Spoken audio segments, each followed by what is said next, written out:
Hello everyone, good afternoon সবাইকে। আমি মিষ্টি চলে আসলাম নতুন একটা ব্লগে। আর আমার ব্লগে তোমাদের অনেক অনেক ওয়েলকাম।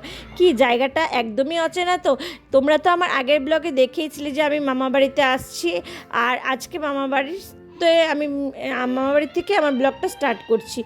এই দেখো আমার মামার ছেলে আর হচ্ছে এই যে বাবু, দুজনে মিলে তখন থেকে খেলেই যাচ্ছে, খুব মজা পেয়েছে। আর সকালবেলা আমি চলে যেতে চাইলেও আমার দিদা মামি কেউ আমাকে আর যেতে দিল না, সবাই বলছে থাক।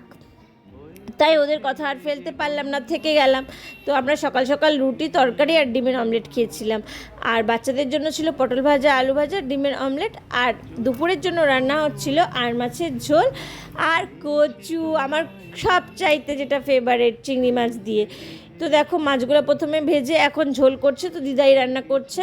এই যে দেখো আজকে দুপুরের খাওয়াটা পুরো জমে যাবে, জানো তো। কচু শাক তোমরা আমি খেতে কত ভালোবাসি। আর এই যে দেখো লাস্ট পাতে আমের চাটনি ছিল।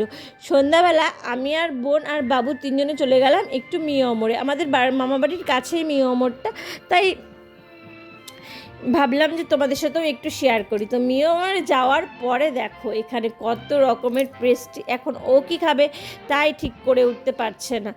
তো ভিডিওটা কেমন লাগলো অবশ্যই কমেন্টসে জানাবে। ভিডিওটা ভালো লাগলে একটা লাইক করো আর একটা কমেন্টস করো। ভিডিওটা এখানেই শেষ করলাম, টাটা, সবাই ভালো।